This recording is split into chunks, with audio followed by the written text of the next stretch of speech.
reason that I bought this and this building is because I've been in commercial real estate for like 30 years. I've always worked on the other side of the table, giving out money. And I said in 2020, I'm gonna be a developer. And then I'm reading all the different market reports in the city, and there's this common thread of there's no healthy food, and I'm like, this is crazy. How can you not? Because I didn't know what a food desert was until 2020. And you won't know if you never dealt with it. And so when I found this, I'm like, this just doesn't make any sense. And so I bought it to make a point. And the point is that you can have healthy foods in the neighborhoods.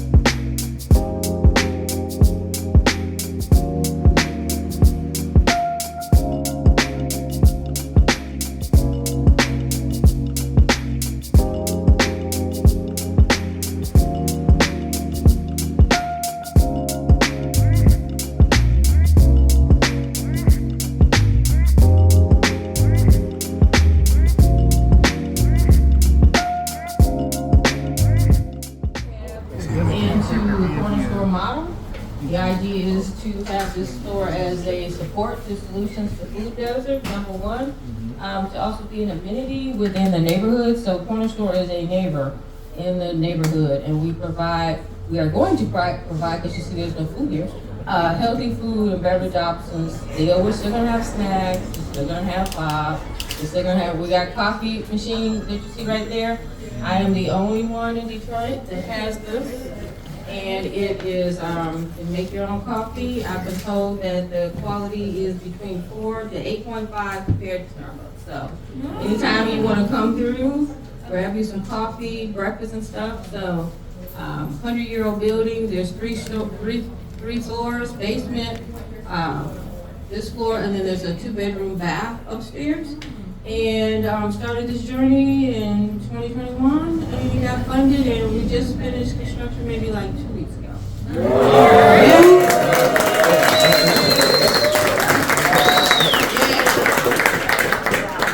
So that's called resilience. Resilience and stubbornness, and sometimes just honorary, because you need to get what you need to get. And we can have long conversations about the challenges and the struggles, and most of you all have had your own. But you gotta push for what you want. Don't take a no. I always say walk through, push through the no's till I get my yes, because my yes, I know it's over there waiting and I want it. So anybody knows me, I'm really direct, so I'm not gonna amplify my voice and be saying crazy stuff. So if you wanna talk to me individually, we can not push my phone. All right, we good? Question. Can you tell us why you did this project? So why I did this project is I live my life on purpose, and I have been working on a small retail model probably 2019, 2018. I have made offers on different properties. I ended up having an offer for property over in North End that I have been waiting on, and then they pulled it. And I called one of my good friends, Rachel, down. I was like, Rachel, I'm looking for a property, and she brought me over here. And I started looking at the neighborhood, how quiet it was, how this building did not have a 100-year-old plus building, did not have any graffiti, it wasn't damaged, it wasn't tore up. And I was like, they respect this building. And come to find out, this building was right on the edge of the rebellion. So 2 owners back bought it from, this used to be a Polish community and a Jewish community, and then a mixed Jewish and Black, and then with the riots, Georgia Black, and right on the edge of the riots, and a family bought it, had it for many years, very respected, and the owner who I got it from, I actually was not for sale. There's not a lot of lots around here. There are B floors. I talked to him. Actually, I had to find him. We had a mutual Facebook friend, and I talked to him, and he told me basically he was waiting for me to come. And he passed the torch to me. But the reason that I bought this in this building is because I've been in commercial real estate for like 30 years. I've always worked on the other side of the table, giving out money. And I said in 2020, I'm gonna be a developer. And then I'm reading all the different market reports in the city, and there's this common thread of there's no healthy food, and I'm like, this is crazy. How can you not? Because I didn't know what a food desert was until 2020, and you won't know if you ever never dealt with it. And so when I found this, I'm like, this just doesn't make any sense. And so I bought it to make a point. And the point is that you can have healthy foods in the neighborhoods, and the problem is when you try to go buy something, it's all the same food, it's not healthy. We have lots of Dollar Trees and dollar stores and all this stuff, and they come in here for a reason. And I'm not trying to replace the dollar stores, I'm just trying to provide an option. If you want to come someplace and feel good, because I like when you come in, the vibe, I want you to feel the good vibe, I want to feel welcome, I want you to feel like, hey, I belong here. White, black, brown, I don't care what color, you belong here. And I want you just to enjoy the vibe, get you some coffee, get you some food. There's gonna be a perimeter patio on the back, go out there, chill, sit out, drink your coffee, and then leave. And then come back again. Exactly. Yeah, so that's the reason, is to prove a point that we can have solutions. There's no reason why people have to say, I can't get into food. The only place I can go is a gas station and the Dollar Tree. That just don't make no sense. We're in Detroit. Okay, if we were somewhere else, yeah, maybe. But we're in Detroit. That just doesn't make any sense. So it's to make a point that we can have solutions. They just might have to be smaller, and they might have to be duplicated. So this is the first of hopefully several corner stores that I have. So this is the first one. This is my beta, and we're gonna see what's happening. That's it.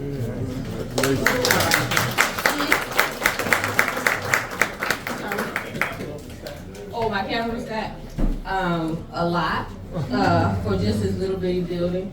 So I started out with putting my own money up, and that includes credit cards, savings, disposable income. I'm very frugal, so I don't really spend a whole lot on stuff. So I ended up putting my own money up, and then I ended up being very frustrated trying to get capital for my project, and I did a small change crowdfunding. And the great thing about small change is that you set your own terms. I don't have to go to lunch with nobody. I don't have to kiss any, And basically, you post your project, you set your terms, and I got some pre-developed money, I call that, for it.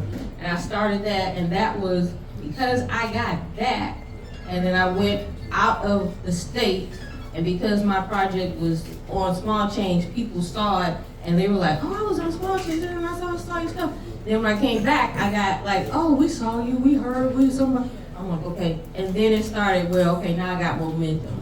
So my capital stack includes my own money, crowdfunding money from small change, and then I got Motor City match money. I got a personal donation, and then I got a grant from MEDC, and then I got some money from Capital Impact, and I think that's about it. Oh, and then my Bank of America credit card. Yeah, so very lengthy for a project like this. So total cost approximately $600,000. Had it been done when I wanted it to be done, it would have been $350. So time is of essence. All developers know that time increases your project. Had I not got the grants, I wouldn't have done the project because it doesn't pencil out, and it would have been, the value is far of what you would see market would be. So even with a passion project, it's about business. Yeah, I love this store, but it gotta make some sense. It's gotta be able to have the economics that go with it. Can this neighborhood afford what I'm trying to sell? Yes. If it's not, then you can't make emotional decisions about when you're spending that kind of money. So you make a decision, I'm gonna put my money in, I'm gonna see how it works, but you cannot just go over what the appraisal value without some grant money. So don't jump into nothing from saying, don't jump in anything emotionally, and every square foot of this building is supposed to be designed to make money. I hear that. Every square foot. So that's how I think about projects. I don't need a lofty something. I need every square foot in here to be making some money, one way or another. Okay, so that's my background. We good? All right, so, oh, sorry. Has anyone or anything you gotten out of Reed been helpful on your journey?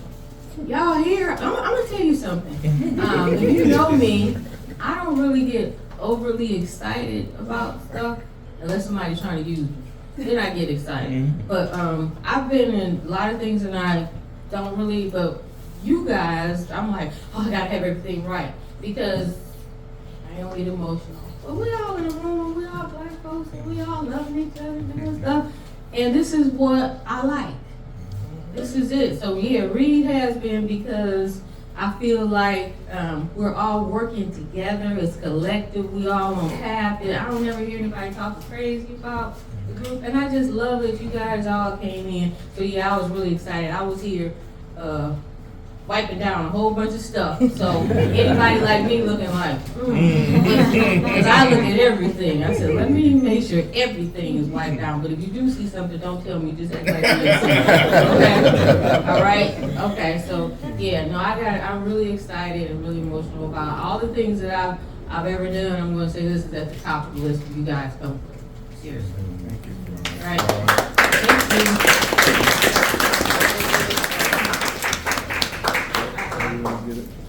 Anybody else have questions? Tell us about WSDI. Right. Who was that, Diva? Hey, Diva. Okay, so WSDI, Women's Sustainable Development Initiative, I'm a co-founding member of that. The five of us got together, Rachel Downs, Karen Burton, Jill Ferrari, Lisa Burton, and me. We all kind of fit together. We got together during the pandemic, basically me complaining about how I wasn't getting any money. And it just was a resonate, yeah, I complain a lot if you know me. And so it resonated that I wasn't the only one that was going through this.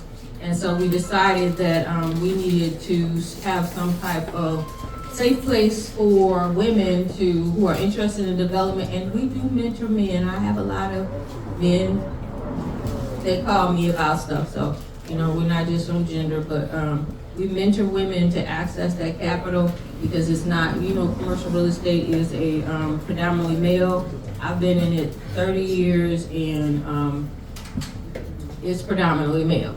And it continues to be, but it's getting better, a lot better. But we mentor the women. Right now we have a partnership with SNARE where we had, we had 10 cohorts that are going through a program for pre-development dollars to access capital for their own projects. And we got 2 of them in here. I saw Candace and I saw Shawana. They're 2 of our cohorts. They're working on their right there. They're working on their projects, and so that's what we do. The goal is to get women to access, to get to the point where they can have a relationship with a lender, the performer, the business plan. When they talk to a lender, they're ready to go to access that capital. So you can go through all the programs you want to, but if you ain't got the money, you're not gonna do no development. So we all know that. So getting them prepared to get that money, particularly in these times where we got grants, getting that money. So thank you, Diva, and that's what we do. Diva is a WSDI community member. And we have several in here, and so we have monthly, going back to 2 times a month. We have, we going back to, we do virtual meetings once a month. Now we're going back to twice a month next year, where we mentor women and they pitch their projects and we we get them to simplify their ideas and bring it down to where they can actually get their project done as opposed to talking about it. Mm-hmm. All right, and then I want to introduce now, when you guys walk around, the handsome gentleman in the back, Edgar. He is the contractor who did the work. I asked him to show up because I wanted you guys to see the person who actually did put a lot of love and care into this project, and he is the person. So I know, anything else? We're good? Yep. So we can break off into roughly 3 groups. So maybe Yeah. the first 10 to 12 can go upstairs. Another 10 or so can go downstairs, see what Okay. you have, and then rotate. We've got about 15 minutes before we need to be back on the bus. Okay, all right, so here's the thing, the door, so the door's gonna be open. I probably need to stand by the door. I'm gonna tell you right now, I got insurance, but I'm not paying. I'm just telling you, you on your own. That's funny. And then, upstairs, my son is You have waiting been to show you through.